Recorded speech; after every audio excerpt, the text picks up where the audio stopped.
Good morning. We are here gathered today to talk about something that's known as containers. I stopped in and saw Ben Armstrong's talk yesterday on containers on Windows Server.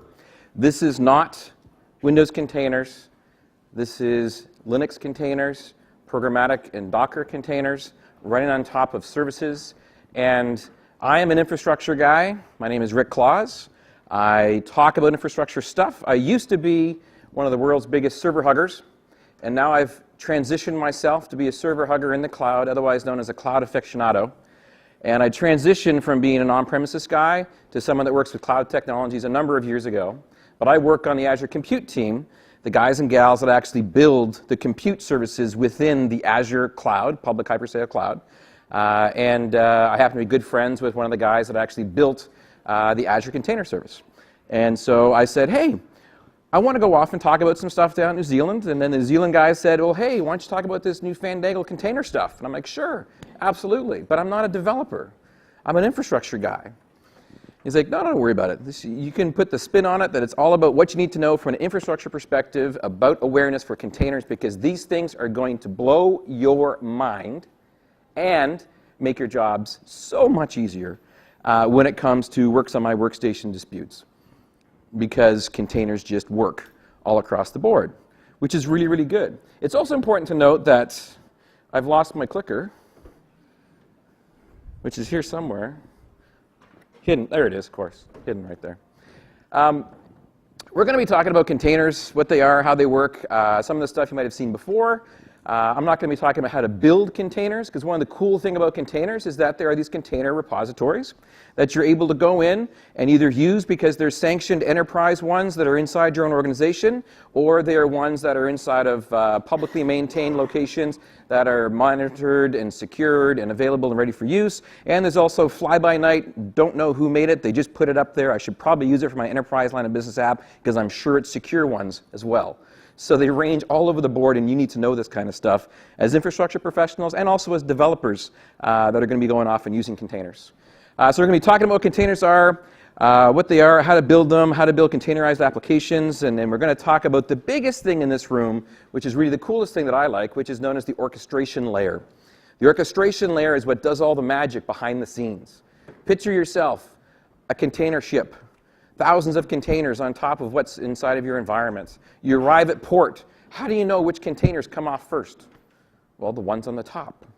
You can't get the ones from the bottom. Well, think of the orchestrator as the one that kind of programmatically figured out the exact optimal ordering for how those things should be inside of the ship, which ones come off at which port, where they go. Do they go by train, by boat, by cargo ship, by light rail, who knows, when they get to the other end? It's the orchestration of all that magic that has to happen that you don't have to worry about. But you could build it yourself if you want to. And all this stuff scales all the way down to working on a single Macintosh machine, a single Windows machine, a single Server 2016 machine, with a couple of command line tools because of the goodness of the work that people at the Docker world have gone off and done. So that's kind of the pitch for what we're going to be talking about for the most part. Don't let the 400 level scare you. I don't know why they put the 400 level on this. It is kind of 400 if you've never seen containers before. If you're already using containers, this is going to seem more like a 300 because you don't know what Azure Container Service is. And possibly you may not have worked in a large scale environment using containers. Or it could be a 200 level session if you work for Docker. Or if you happen to have been on the development team for working with the container service or something along those lines. So there's varying different levels. I'm just going to try to answer any questions you have, show you what's there, how it works, how it scales, and then leverage this for your own internal applications, stuff like that. I'd like to kind of start off to find out in the room who knows what Docker run -d-p actually means. What's the -d switch mean? Pardon me?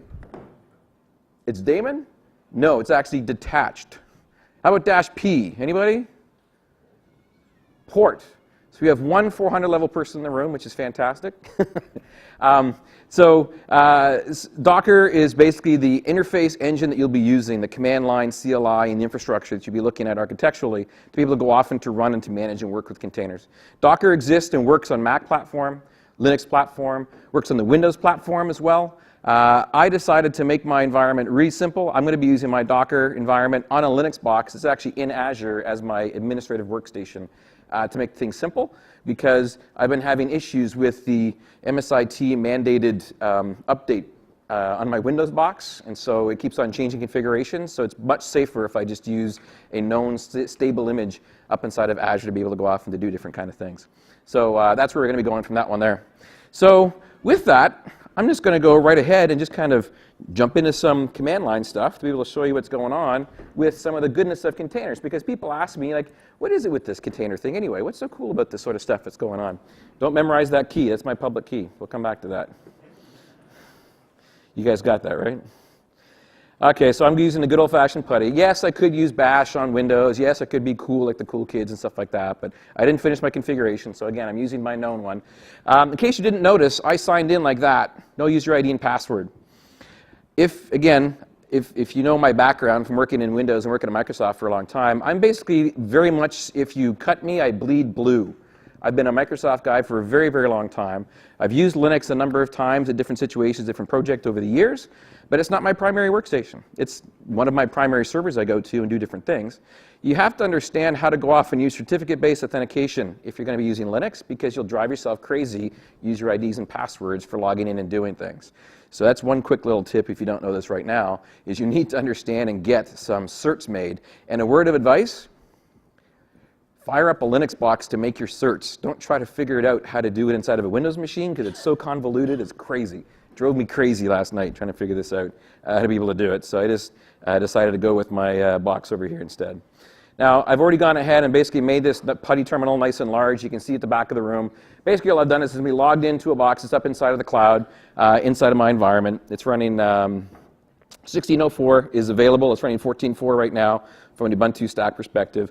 And I'm just going to do real simple Docker info just to show you that it's actually up and running on my local box.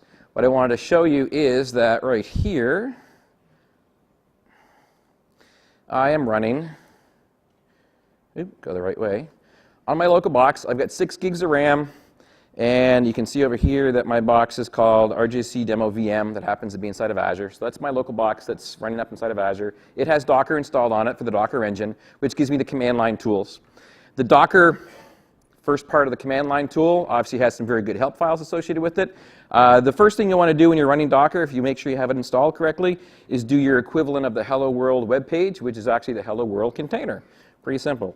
So I'm going to say Docker, run in detached mode on port number, actually no, I'm not going to run this one just yet. I'm just going to go and say Docker Hello World. This is the simple test one that they actually come built in with it, if I can spell it correctly. There we go. So, watch what's happening here. Unable to find it, go and get it, display it. Boom. That's one of the architectures that containers are using. If on a local machine, whatever the machine happens to be, if the container doesn't exist, it's programmed in the configuration to say, go someplace to the main repo, get it, confirm you have the proper language and the proper version of it, download it, and then run it in the local box. Nice and simple. So think about this from an infrastructure perspective. Updates. How do I update these things? Update them in a central container. Next time the person runs the command to be able to start off this container script in some way, shape, or form, it's going to say, oh, it's out of date. Download the new one, boom, run. Very, very simple stuff from an infrastructure perspective. You don't have to worry about figuring that one out. This time I'm going to do the Docker run /d for detached -p for using a port, map port 80 to external on that particular container. And then I use this nice little simple one here for a quick hello world as well. This is actually a web server that's going to download, run on my local box, pull up a web page, and host the HTML page that basically is just going to go off and work. You saw it go through, check the containers. It actually has dependencies, brings those containers down as well, fires them up, makes them work, makes them talk to each other. Boom, compile it, done, up and running. How do I know if this guy's actually working? Well, I can say Docker PS, and I can see that I have right here, I have this guy running 21 seconds ago. I've got port 8080 being mapped externally, and they've called it Hungry Dan _ Minsky, as far as what the name is concerned. But it actually is up and running. And if I wanted to go and take a look at it, I can use the lovely command-based character OCL host. Look at that. Isn't that a phenomenal web page? So this is actually a command line web browser built into Ubuntu that's simply showing me that there's a web page answering on port 80 of this container that's up and running that simply is displaying the host name and says hello world. Nice and simple. Now, one thing that's kind of interesting is, when's the last time you had to go in and worry about standing up at a web box? If you're talking about Windows-based containers from Ben Armstrong's session yesterday, pretty simple. You stand up a container, it has a nano server inside of it, it has IIS on it, and boom, goes off and installs in a matter of milliseconds. We're able to go. I had a similar speed right there, but just to kind of show you just how fast these containers are, and one of the advantages of using these containers is, if I go ahead and here do this nice little loop, and I'm going to say do docker run in detached mode, use the port 80, go ahead and run the same one. Hello world, and then done. Boom, boom, boom, boom, boom, boom, boom, boom, boom, boom.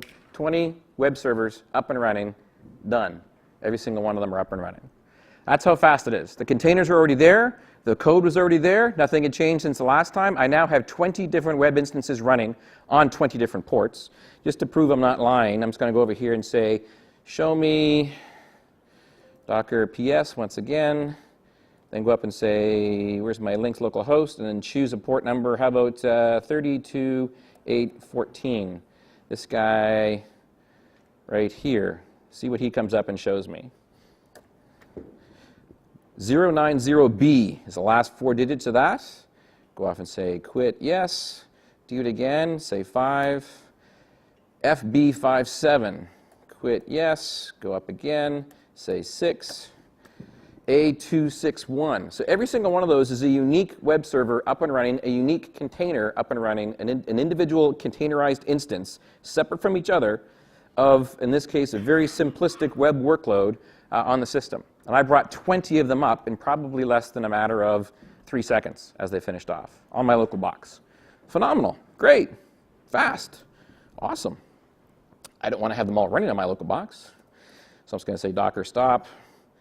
And stop. And then docker ps-q. Get rid of them all. And there we go, killing all those containers. Notice the small name? That's actually the container name that's there, that's running. Boom, they're all gone. Docker ps. List them off, they're all done, they're all finished. Pretty simple. I just spun up a full web stack that was able to display on port 80, a simplistic web page that displayed the computer name of the container on the system, and I did that 20 times on the same box, super fast. So obviously speed is an issue. Containers have you covered from a ways the fast, the speed for how that guy actually goes off and works. This is possible because of the architecture for how containers work. And I'm using Docker right now. Docker isn't the only game in the card in the game, hat in the game right now that exists as far as containers are concerned. But what they do have is they've managed to come up with, in the last number of years, a very slick and clean way to work consistently with containers across multiple platforms. And again, Ben Armstrong's discussion yesterday, we met with them years ago when we were talking about doing Windows Server containers. And we said, we want to work with you to understand how we can make Windows-based containers work on top of your infrastructure. And they said, thank goodness, we would love to know how to do that. It's a nut we've been trying to crack for a while. And we collaborated together. And so the exact same commands I'm running right now could be run on a Windows Server 2016 box with container technology using the exact same stuff. But the difference is the container that I want to target and load would not be the tutum/hello world, because that's a Linux container. I would be hitting the ones that are the Windows-based containers, because they are slightly different. So Docker didn't invent them. Remember that whole container ship? They chose containers for a reason. Container ships and the standardized shipping container from the 1950s revolutionized shipping freight around the world in a post-war era.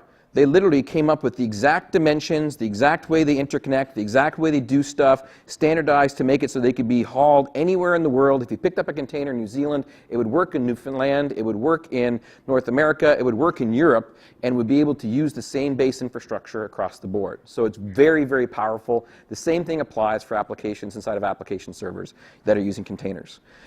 Docker, again, didn't invent them. They've been around in the Linux space for a very, very long time. They made them accessible so you don't have to be a kernel nerd to be able to go off and to use them. I use that term loosely. Docker makes them extremely easy, and there's also basically a container format and a set of tools that you're doing stuff.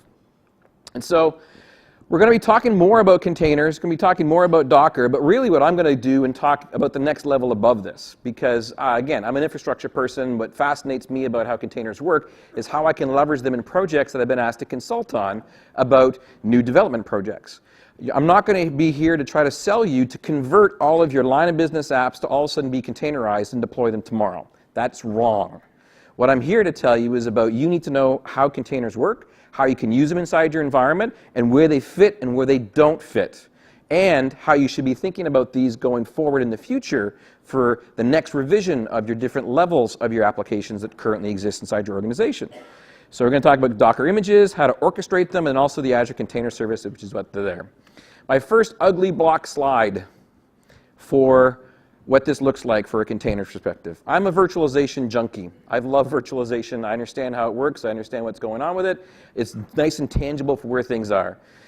Purposely drawn to scale, we've got virtual machines on the left, and we've got containers on the right. The biggest thing that you need to be aware of is this big, fat guest OS that sits inside of every single virtual machine that takes multiple minutes to spin up every single time you need them.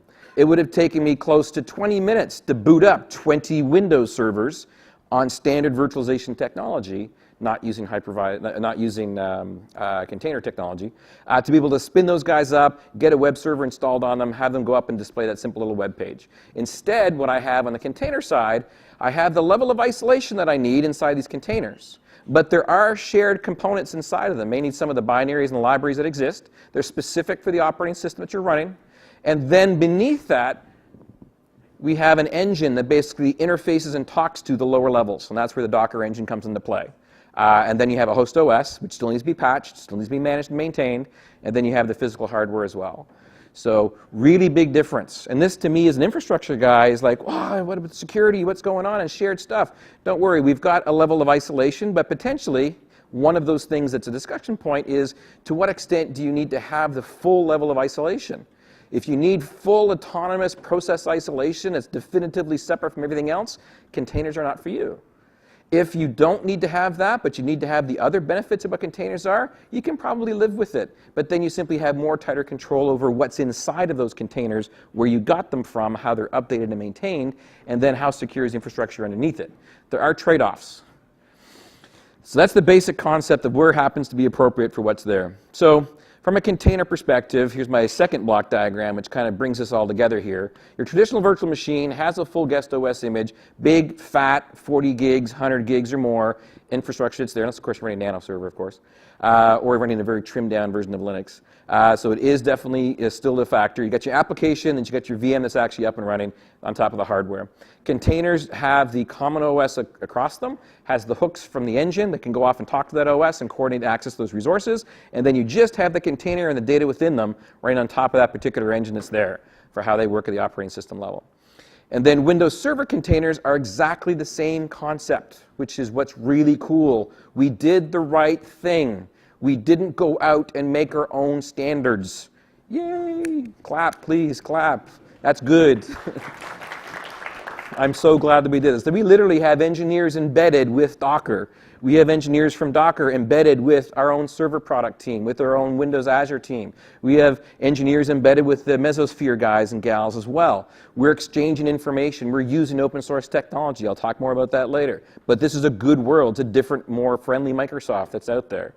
And then Hyper-V containers is even cooler because they do have this extra layer of virtualization that's in there. They have some more guest OS stuff inside of it, but it's extremely small. And you also get better performance than if they were a full-fledged VM inside of that. If you want to know more about these guys, I don't talk about any of this. This is where you want to go off and talk and review the Ben Armstrong session from yesterday. Very, very good stuff, because there's a difference between a Windows Server container and a Windows Hyper-V container and what they are and how they work. So in summary, it's faster, way more portable, because the container is like a box. You can literally run it on anything that also supports the Docker engine, and it has the same underlying operating system that's there. It improves the dev life cycle, because it means that they can go off and run on their laptop, run on their dev environments, go off and run and work with this, put in tags associated with their different versions of the containers, and check them back in again. And then the infrastructure ops folks, or the devs themselves, potentially can go off and take those containers that were developed on their machine right here and have them run on any machine inside of your own data center that's also running the same Docker engine and has been set up for them to go off and to use. And if they want to, they can take those same containers and run them on top of AWS. And take those same containers and run them on top of Azure. And those same containers run on top of DigitalOcean. Doesn't matter. The container's the format. It's there. It's awesome for where it goes. It definitely improves the ops cycle. It does introduce some new things you got to be aware of, like where the containers came from, what's inside of them, who do they communicate with, how do they communicate, what do they exchange information for, all that stuff that you would want to know about applications anyway if you have to support them. But it does give you some additional tools to make you more agile. Containers does not equal DevOps. Don't think it does. DevOps does not equal containers. DevOps is a whole philosophy and a process and people issue that is enabled by tools. Containers is one of those tools you could possibly go off and use. So, how do you go off and actually define and use a container? So I showed you an example earlier where we literally just had a developer workstation, which is my Linux box in the cloud, that had the Docker engine installed on it. I did not do any coding because I don't code. I literally just took a stock off-the-shelf container that was published inside the Tutum repo, that the Docker Hub it's called, that had a very simplistic web server stack that had dependencies on 3 other containers to make it work, and then had the code that was simply list off the computer name and have a graphic which you couldn't even see because it was a character-based browser. Now, that's fine and dandy for that particular example, and that's what you would typically have in a much more complex environment when you're doing your development. But they then can take that one container and they can move it to any other place that's also using the same engine, that has the access to the same Docker Hub repository of those containers, and then check off and go off and deploy it and run it. Very simple. And you can actually have multiple containers, obviously all kind of nested together inside of this YAML file, which declares what the different containers are, how they talk to each other, and how they work. That's how you get more complex container infrastructure set up and working inside different systems. So that means you have the ability to go off and to scale this and to put these across multiple containers. I don't want to have them all running off of the single host. That single host could literally be a 2-core, 3.5 gig of RAM system running Linux and running the Docker engine on top of it if I wanted to. Or it could be a much more robust system that has a super huge amount of RAM, super fast hard drives they're all running off of to be able to get more scale off it. But that's a single box. I need to move this across multiple boxes. I need to have redundancy. I need to have the stuff that makes it so I can scale this stuff across and grow it very, very fast, my front ends, shrink it back down when I don't have to be able to go off and to use that. And that's where the really interesting stuff comes into play. And this is where I do my quick time check to see where I'm at. Good. So this is where you have a solution that came up to that particular problem. How do you manage to decide where this goes at scale? From an infrastructure perspective, from an IT pro perspective, that's to manage this, and from a developer perspective, if you want to go off and scale. If I'm a startup that's going to go off and launch, great, good, it's up and working, it's great. Then all of a sudden you get very popular, your customers start talking about you, and all of a sudden you have 10x growth, 100x growth, 1,000x growth all of a sudden. What do I do? How do I expand and grow that one system that's running in my data center is now too small to be able to do this. I need to be able to move elsewhere, go to the public cloud, that sort of stuff. That's where container services comes in. And so a bunch of folks at Microsoft, one of my good friends, Ross Gardner, is the guy that was the main PM for this, came up and was consulting people, talking to customers, talking to the open source community, trying to figure out what's going on, where the market was, and basically created this Azure Container Service that's now available on Azure.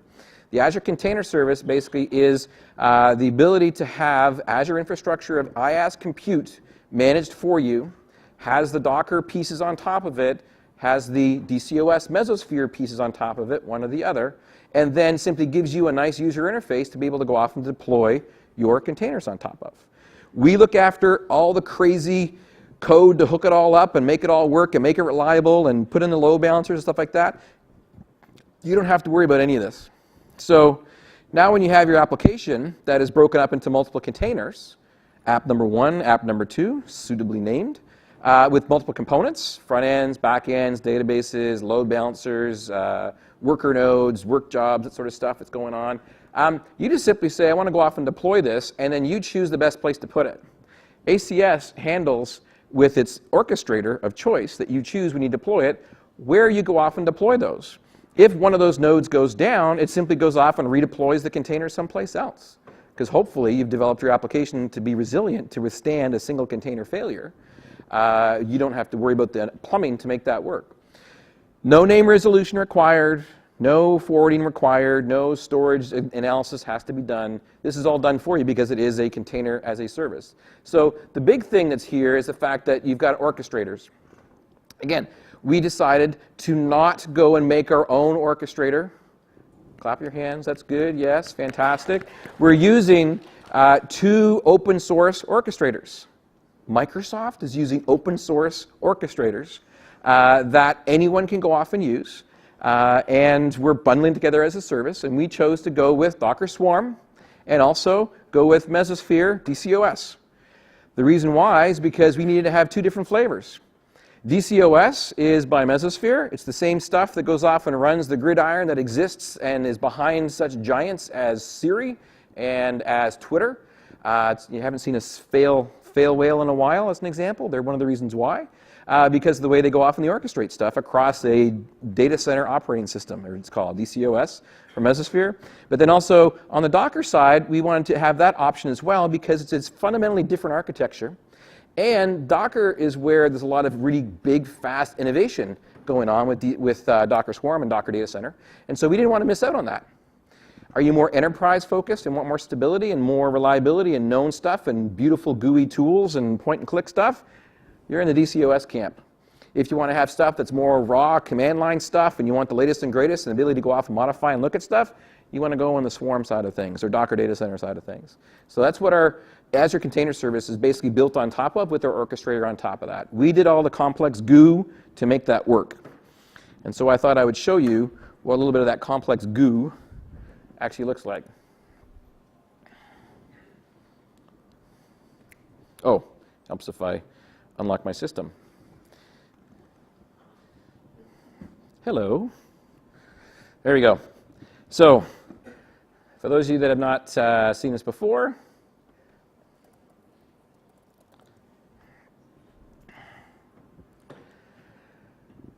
log it into the portal. I am wired in, so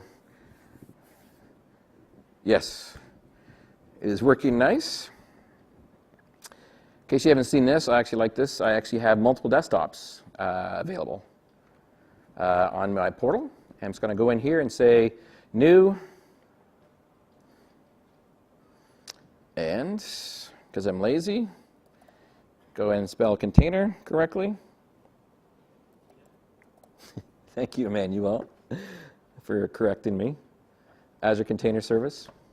So what we did basically is we made an ARM template, made it a very nice experience to ask you the minimal questions you have to be able to go off and to deploy. So it's the Azure Container Service I want to go off and deploy. I read that blurb. You all did too. And it's going to ask me for a username I'm going to be using to authenticate this guy with. Type in Rick. Here's that SSH key you have to make sure that it works, because you can't log in individually to all these different nodes. You have to have a container key, or sorry, a certificate to be able to log in. So there's my public certificate. I'm going to put it inside my Rick demo. I'm going to call this my NZ Ignite demo. And look at that. I'm even going to use Australia East for being able to go off and deploy. This is your choice, orchestration. Once you choose this, you can't go back. But the good thing is, all you do is you delete it and you make it again if you choose the wrong way. So DCOS is the nice, glitzy, fast one for enterprises that's very cool and also does other things. Swarm is the one I'm going to be showing you a little bit later on as well. So I'm going to go ahead and deploy DCOS. It then comes up and says, okay, you need agents and masters, and what size machines do you want? Real simple terminology, and I'll talk about this architecturally in just a bit. Agents are the guys and gals of the server world that basically go off and run the containers. And then the masters are the orchestration front ends for the management end that you use the standard commands against. And they determine where they go across these 16 different machines. So if this is a dev test environment, guess what? Probably should only use 1 or 2 agents to save money until they start to max out. If this was a production environment, you're going to want to make it more. Future revisions will actually allow you to scale the number of agents that are coming out, but currently you're basically in at this one level when you make this initial configuration. Then obviously it gives you the recommended size of the virtual machines. Well, I'm going to say 3 agents. And then master-wise, it's odd numbers because this is clustering. So you can either 1, which is, again, great for simple dev environments, 3 for resiliency, and then 5, if you're really paranoid about 3, you can go with 5. You pay for each one of these machines. Each one of these machines is a machine you're going to be running. So I'm just going to go ahead and choose 3 and then say OK. Oh, what's the name of the service? I'm going to call this guy NZ Ignite.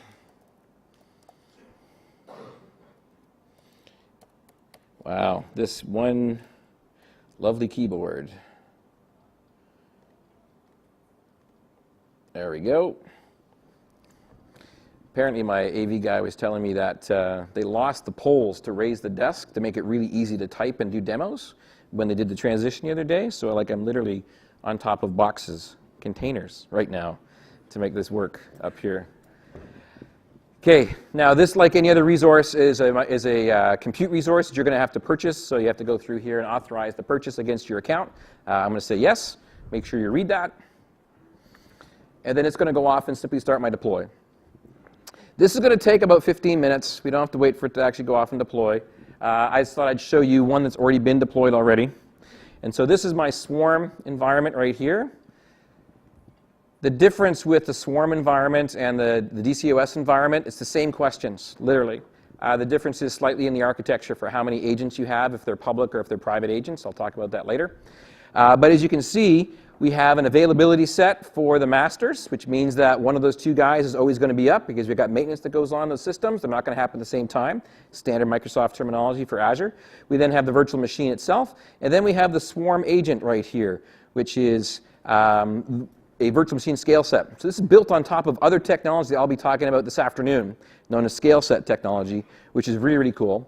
That basically gives me identically configured machines like cattle that I can simply deploy mirror images across the board very, very fast and then scale them up and scale them down as that guy goes off and runs. And then I've got some basic stats here about what's going on with disk read writes across my masters and my agents and stuff like that. That's basically how long it takes to be able to go off and deploy a box. Pretty simple for the Azure Container Service. Exact same experience for what you want to do if you're doing something with the Docker Swarm side. So as I mentioned earlier, the Azure Container Service gives you the choice of going with DCOS or Swarm. The demos that I was doing at the command line, I was actually using Swarm because it's Docker to Docker, very simple to do. It's simply a matter of doing some commands to be able to make them work that you would expect to find and work with on the local box to be able to be happy with them. It's streamlined provisioning. You could, if you wanted to, because both DCOS and Swarm are open source, you could go and build your own infrastructure running on Azure that has the same architecture as masters and slaves and load balancers and everything else like that, and storage and provision it, and then go and install DCOS on top of that yourself and not have the level of management that you get off of using ACS. But you don't have to. You can just use the one that we gave you instead. It's a lot easier. But the neat thing about this is that ACS, or Azure Container Service, will work as well on Azure Stack, which is coming in the near future, which you run inside your own hardware, inside your own environment. So now you have an Azure Stack, and you also have Azure connectivity, and then you could have your orchestration go and decide where it should go and place those different things for you in both spots, potentially. That's in the future. That's where we're coming in the near future for what's there. So the Azure Container Service, basically, we have the infrastructure up there in Azure on VMs for VM sizes, as you saw. You then choose your orchestrator to be able to go off and to manage your different systems that are out there. And then we built basically the ARM template that goes off and builds this across our system. A couple thousand lines or more of an ARM template that's there. It's kind of complex. People go off and have them work. You then drop your container applications inside of it using the standard tools. I'm actually going to go ahead and show you this here in just a minute, and then also show you some stuff with the Mesosphere side as well. So while I got your attention, this is again my Docker machine that's running on top of my Linux box up inside of Azure. Because I don't want to type this incorrectly. There we go. What I'm going to do is I'm going to change the configuration because this is an internet-connected box talking to my management console. I'm going to change the configuration of the local Docker configuration to use a remote port of 2375.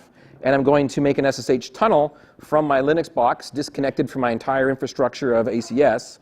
And I'm going to make a connection through it over the public internet in a secure fashion to be able to remap port 2375 of the master into my local 2375 of my local box. Because watch this. Here's my SSH connection. Boom. It's just made. Nice and done. Docker info. Take a look at this. But watch this. Here you can see I am still, Control 1, looking at my local box, demo VM. But when I run the command export Docker host, and I say, oops, equals port 2375, because that SSH tunnel is already made, I go up and I now run the same Docker info, and look at this. I now have an agent node 0, an agent node 1, and an agent node, which you can't see because it's right there. Believe me, that's actually agent node 2, just down there. Instead of 7 gigs of RAM, if I scroll down, I actually have 21 gigs of RAM available to me. And of course, they don't know what the name of the machine is because it's the container that I'm looking at right now that's there. So literally, the same commands, Docker info, to be able to go off and to run this particular box up and running, but I'm talking to the management box. So that being said, if I just simply go in here and say, well, why not? Let's do the same thing. Let's say start up 20 instances of this guy. It's going to go off. It has to query all the different agents. Here's the first agent being deployed here. Look how slow it is. There's the second one being deployed. And then here is the third one being deployed. And then it goes fast. So all my agents just went and downloaded the required configuration and the required settings for my containers. It then went and initialized them for the first 3, 1 in each box for my agents. And then now it goes and spins up the rest of them. There's 20 web servers spun up equally across 3 different agents, 3 different machines up inside of Azure, all 3 using the exact same commands as I did in my local workstation. Now, because I'm doing an SSH tunnel in, I can't show you the web browser because my port 80 is my local port 80. And I can't look at the other ones over there. But trust me, it works. It's there. It's up and running. For being able to go off and see those guys. If I do a Docker PS to say, show me where all these different boxes are, the master responds back, because the master has to know where each individual container is, in case those containers have to talk to each other by my application. So it registers and knows where they all are, and it knows if it needs to move them because of load reasons or if it because of a failure reason as well. So as you can see, if I take a look here, here is run one on agent number 3. Here's one on agent number 0. Here's one on agent number 1. Here's one on agent number 0. And each one, pedantic, Bahana, pensive, Rosalind, reverent, wing. I love the fact they just come up with random names of these things. Every single one is unique. That's across those boxes. There's no duplicates. So the orchestrator did all that magic for me. Architecturally, what we're talking about here is this. The Azure Container Service basically has, on the left-hand side over there, the master availability set. I chose 3 different systems that happen to be running inside that box. And I'm using the public ports to be able to go off and to talk to these guys, SSH 22, and if I wanted to, port 80 for the master admin router.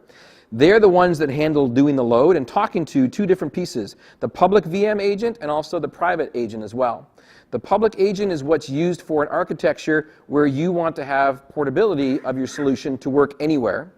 because that's where you would put your load balancer containers. And then you would have your worker containers inside of your private ones that don't talk to the internet. When stuff comes in, they hit the load balancer, they talk to the load balancer containers, which then go off and talk to the private ones down below. I could just use an Azure load balancer there, but then that puts a dependency on using Azure for your container solution. So you wouldn't be able to take this and move it someplace else. So we've done the flexibility for making it so you could have them work in different areas if you wanted to. And then the agents go off and they work. So looking at this, comparing OS architectures and how they all work, basically Linux has been around for a while. They've got different types of control groups and namespaces and different capabilities. That's what the Docker OS and the Docker agents go off and talk to through a REST interface. They then go down and talk to different libraries, and then down and talk to those different areas. On the Windows side, basically, we built this compute services layer, which emulates a lot of this sort of stuff, gives us absolute binary compatibility with those same commands and those same utilities to be able to go off and to make them work. So basically, you've got platform-independent stuff at the top. Those are the commands. And then you've got the platform-specific stuff down below, which is based on being a Windows container or a Linux container when you're going off and working with them. Now, I showed you the command line, gory, ugly-looking stuff. Maybe that's why they gave us a 400 level. I don't know, because I opened up the command line or an SSH prompt. But that's one part. What I wanted to show you was some of the really cool stuff with a real application running on DCOS. DCOS is, again, made by Mesosphere. It's using the Mesos cluster technology and also using microscaling services for how this works. So I'll switch over in just 1 second when I bring up my web page to the right spot. This is a nice sample application that's running in the background. So right now I'm paying for my management nodes and I'm paying for my agents. And that's a clock that runs. You generally don't want to turn these things off because that's your infrastructure. You turn your containers off to redeploy them for other things. So if I go take a look here, this particular application is up and running. And it's got a couple of different pieces to it. It's got some analyzers that are running. It has a batch system, and it has a producer which is suspended. So picture this. E-commerce application, primary standard example of what's going on. You got people hitting a web page, they fill in a form, they give you the credit card, they want to buy something. That message gets saved and done and put into a queue, and that work gets done on that particular thing to make it so the widget gets purchased and things get shipped and stuff like that. That goes and happens, it's nice and fast and easy and things are working. That's what's going on with your analyzer looking at the load, and then the producer. Pretend the producer is the end user filling in the balance sheet trying to buy something. So currently we don't have any load going into our system, and we have the analyzers sitting right there. Look at this, the analyzers are here at a massive one of one containers that's up and running. So if I go ahead and I turn on my producer, and I say scale this guy, let's give him a nice easy 1. And then I go back. Look how fast that guy spin up. So this is my pretend workload that's running. That pretend workload is now placing orders inside the queue. The analyzer is looking at that queue and kicking in and processing them. As I can see up there, I've got a queue length of 14 orders waiting to go. And now 23 orders. And now 28 orders. And then things are just simply building up and building up. But whoa, hang on a second. Look up here. 4 of 8. 8 of 10. All these analyzers are being kicked in automatically because I've got an autoscaler process that's running, monitoring the queue when the queue goes above a certain length, and when the time to process those entries gets too big out of the SLA of 1.5 seconds, then it knows it has to spin up more analyzers to do more work.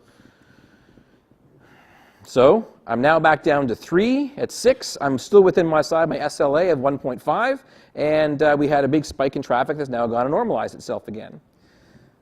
If I go back here, come on back. There we go. Refresh.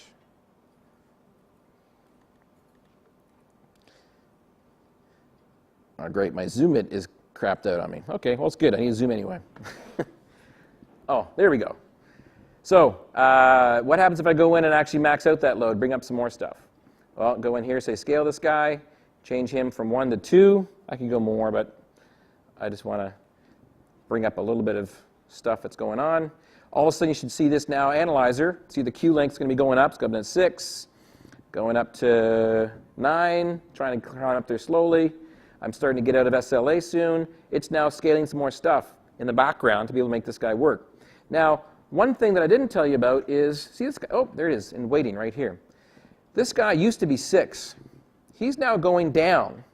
So what was going on was this was actually a background task that was consuming the unused cycles of the agents to be able to do background work. Maybe it's doing indexing, reporting, and some other stuff. That's a low priority thing. What's more important is that we actually accept more orders in the long run.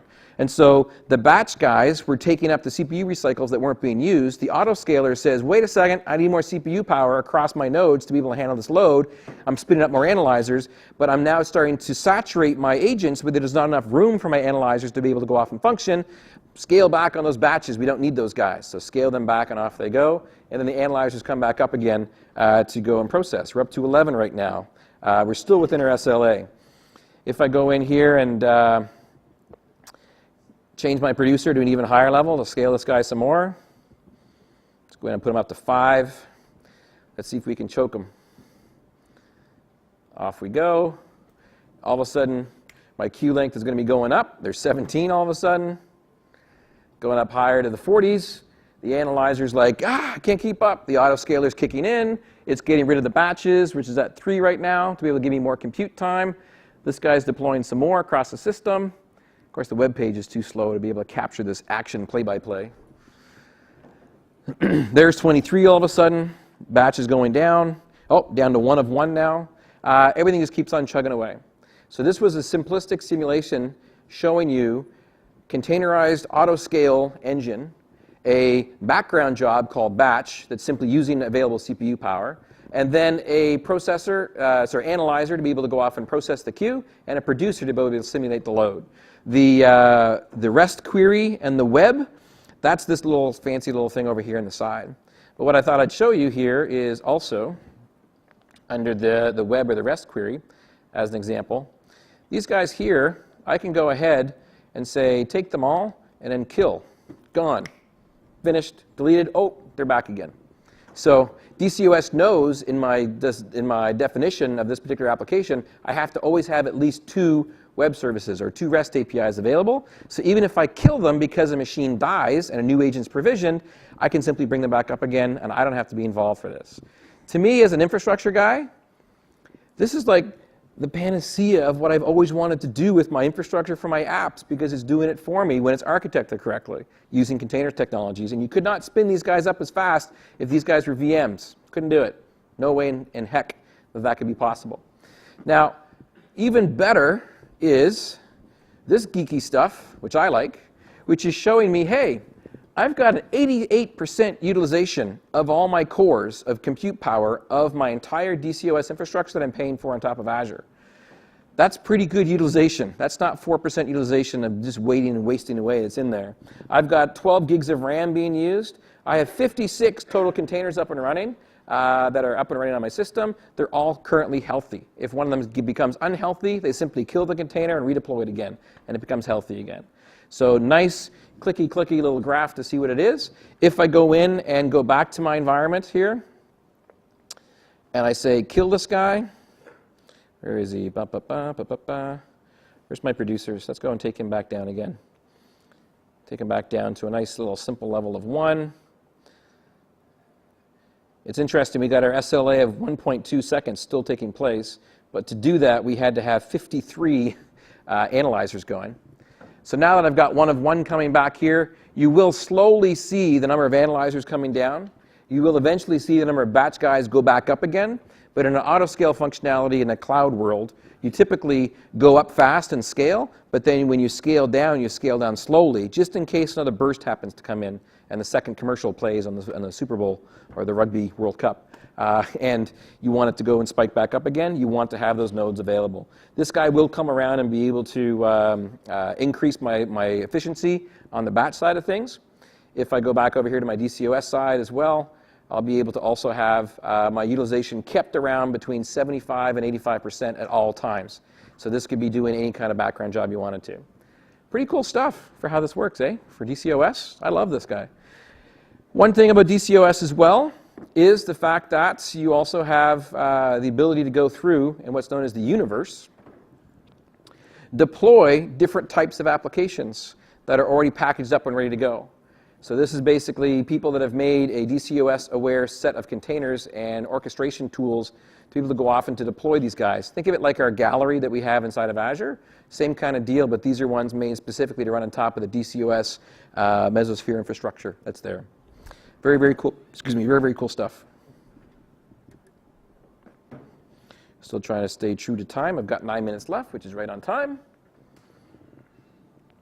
So from an ecosystem perspective, the Azure Container Service is your modular infrastructure that you deploy for varying different sizes that allows you to have production-grade, enterprise-ready, hyperscale, inside of a hybrid environment, if you wanted to, of your different systems.